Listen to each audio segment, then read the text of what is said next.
जी अस्सलाम वालेकुम। 7th class, आज थर्सडे है 6 मई। पेज नंबर 3 पे आपने आज करनी है एप्लीकेशन। कल आपने लेटर किया था, आज आप करेंगे एप्लीकेशन।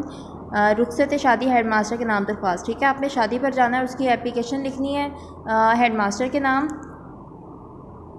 ये जो लिखा हुआ है बाखिदमत जनाब हेड मास्टर, ये आपने इस साइड पर लिखना है। ठीक है, जहाँ से उर्दू का काम लिखना शुरू करते हैं उस साइड से, और ड्राइवर स्कूल सिस्टम भी आपने उसके साथ ही लिखना है इसी साइड पर। दरमियान में जनाब आली आएगा और यहाँ पर आपने एक्सक्लेमेशन मार्क का ये साइन लगाना है। ठीक है, उसके बाद एप्लीकेशन शुरू हुई है। मोदबाना गुजारिश है कि मेरे बड़े भाई जान की शादी तारीख अप्रैल बरोज़ जुमेरात होना करार पाई है। बारात मुल्तान जानी है।